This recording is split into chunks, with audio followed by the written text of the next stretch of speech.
But first off, I just want to mention your special just came out on Netflix, Secret Time, streaming now on Netflix. It's brilliant. It's great. Thank you. I think it's kind of the next step after your last special, which was The Machine, because now you're getting into, you're not the biggest party animal in the world. You're a parent and a husband, and, you do these shows, and you're a comedian. You do all these reality shows. You're a stand-up comic. And I feel the special, you kind of update the audience on your life a little bit more. I guess, I had no insight on what I didn't have a point of view. When I write material, it's just I write what I'm in the middle of, like whatever is going on in your life. And I guess I was talking a lot about being a parent. I didn't realize that. I didn't realize any of it, to be dead honest with you. All I know is that Forbes did a review of my special, and it was a very nice review saying this Bert Kreischer can still exist after The Machine, and he's transitioned into middle-agedness. And I was like, and then I looked at my special. I was like, oh my God, I'm like a fucking middle-aged man. Like that's, oh my God. And then I was like, oh my God, I'm like, if you had told me that this is what the special I would have put out when I was young, I'd be like, wait, am I not cool anymore? And I was like, no, I guess I'm just regular. Like, no, but it's a good thing. But I'll tell you, in minute 10 or minute 15, you're talking about buying your wife 7 pairs of pajamas. That's a middle-aged gift. Yeah. you don't even give your wife that when you're just married, in your 20s. Like, you only give that when you're I don't even know how old you are. You're in your 40s? I'm 45. So, yeah, that's a 45-year-old husband's gift to a wife. 7 pajamas. It's so funny. I didn't know that was a joke. And we were talking a little bit before this started about why you do spots in the city and why you do spots on the road. And I was just screwing around in the OR, in the original room at the Comedy Store. And I just told that story. I was just needed material. And I just told the story because it really is a story of me making my dad laugh for the first time. And Adam Egget, who runs the Comedy Store, I got off stage and I just thought I bombed, legit. And he was like, dude, I love that pajama story. And I was like, I was so caught off guard. I was like, are you being serious? He was like, dude, it's hilarious. I was like, really? He goes, oh my God, yeah. And I had always been jealous of there's a comic named, God damn it. What was his name? He passed away. One of the Latin kings of comedy. No, not Latin kings of comedy, but he did the K Loco tour, I think. God dang it. Freddie Soto. Freddie Soto passed away, but he had a joke about his dad that made me die laughing. It was about his dad misusing the word irregardless. And it was such a great joke. And in my head, I was like, I love when comics talk about their dads because we all have dad issues. Like Sebastian when he talks about his dad, Tom Segura when he talks about his dad. It's just something. Oh, Sebastian's special opens with jokes on his dad.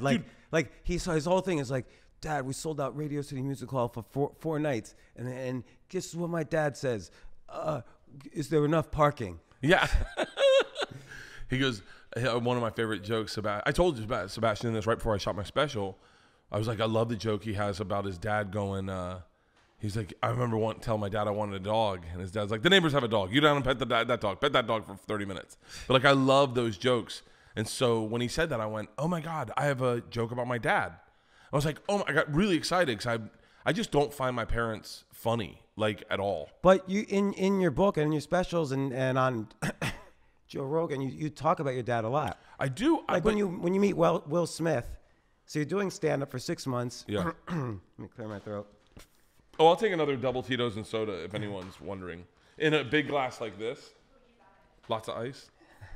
I love getting drunk.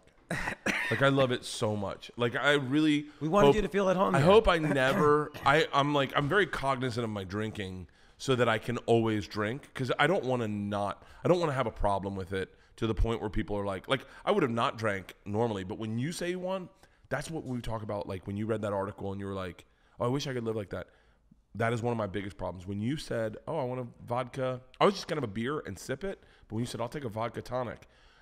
My tits get loose and I get excited and I go, oh, nice. Oh, we can have a cocktail. Oh, the park's right there. Oh my God. Oh, I'm going to get a steak tonight. Oh, I get excited about life. Okay. But what if you find out you have a drinking problem? Well, I probably do, but Like, won't it affect in the long term, your long-term health, your Well, ability? that's why I say I'm very cognizant of it, is that I don't drink at home. Like Really? when I'm in LA, I don't drink at home. And, but like, even still, like, I run triathlons and marathons and 5K. I run a lot. I exercise a great deal, but on like something like this, like I knew this was a wash. When I come to New York, I end up partying all the time because it just is New York. Like, what'd you do last night? And by the way, I haven't. We're gonna circle back to your dad because I have something I want to ask you. I'm sorry, but no. What'd you do last night? Last night, I did a podcast called The Gist with this guy. It was a really amazing podcast. The guy was an amazing interview. I was really impressed with the interview. And then I came in. I went to do the bonfire with Big J. Who does the Gist? Do we know who does the Gist? I don't know. I can't remember his name, but he was a if you haven't done it, you should do it. He's an amazing interviewer. What? And then I went and did Big J's bonfire with him and Dan. And Mike Vecchione showed up, and we all started drinking Tito's. And then Mike Vecchione just had an album release. Dude, he is so funny. Can I be honest? It's the best album I've heard in probably 17 years, since Skanks for the Memories. I had to go up once following him, and it's really difficult because his timing is like the best in the business. Dude, his Megabus joke might be one of my favorite jokes I've ever heard. And made me really think, I'm not writing enough. Thank you so much. I'm good. Thank you. It made me realize I'm not writing enough. I'm not writing. Like, we were talking about this outside once again to bring up our outside conversation. But I get really nifty. Where my brain is focused on a joke is making sure it's over. Like, making sure it's got an ending. But that's when people that sort of tells people it's time to laugh and clap. And if it's a good joke, they'll not only laugh, they'll clap. So because they'll sense you crafted a beautiful ending to a story. If you're just telling set up punchline, they don't clap, they laugh. So maybe that's why you like that clapping. What happened was, and you see this in your book, by the way. You crave you want people to like you. Yeah, you have no idea. but that is both a driving force. As long as you temper it, it has to be almost like a pet you keep around, but you don't let it drag you around. Yeah, exactly. What happened for me with I don't know. I do not know what question you had asked, and I don't know why I'm talking about this.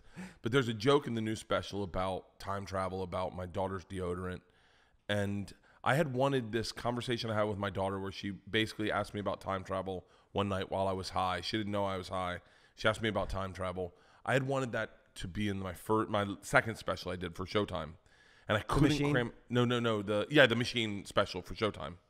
I tried to cram it in, I couldn't cram it in. And then one night in Calgary, I kind of like accidentally messed up my material, and I told the deodorant part, and then I told the deodorant part, and then getting high, and then the softball story, and realized I never finished the beginning.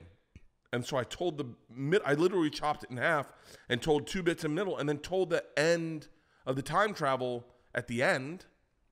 Fitting. And then I realized the deodorant thing, and they applauded, and it caught me off guard. I went, like, "What are you clapping for?" I never had anyone clap at a joke I told. And this kid he's been doing comedy for like 4 years, was like, "That was amazing," because he was like, "I knew it was over," and I was like, "What?" He goes, "I knew that it was over, and you were gonna start something new. It's a really cool feeling." And I went, and that's where I'm stuck right now. Is like every fucking bit I have is like, and ta-da.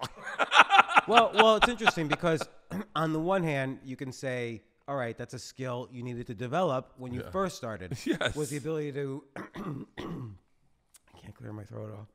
Take some water. Nice pause in the podcast. Mike Pesca. He's a great interviewer. Do it. You should do it. Mike Cass, we'll have to listen to that too. Yeah. I'm never going to clear my throat. So we'll keep going. Just drink vodka. Yeah, I'm gonna stick to the vodka. I'm trying to see what camo that is. Is that a 7D? 10D? C200. Okay.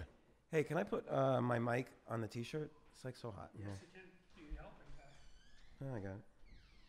I got it, and then I'll need help when I fuck it up. I was just gonna send you guys the audio if you guys want. Yeah, that's good. We're Bro, what's brilliant, yeah, if you have a guy like this for like, if you block out like a 2-hour shooting period where you go out and do stuff with him, you bang out your promos for the week for your stand-up dates, you promo your, God damn it, That's a good idea. I want We're this sharing guy. ideas. Yeah. Just 2 hours, just 2 hours, like once a week. You could probably twice a week, do Thursday and Tuesdays, and you could just murder content.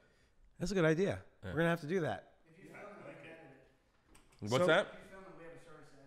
Oh, Jesus, that's my problem. Is I'm a little micromanagey, and I like to edit my own shit. Like I like to shoot and edit my own stuff. Well, because you're gonna know your humor, and the humor in video, the humor comes out of the editing. Hey, thank you for listening to my show on YouTube today. I have a really special brand new episode coming out next week, but you can watch it early. Just click on the link right here or subscribe to the channel when you click on my face. And one more thing, don't forget to click the bell. I'll see you next time.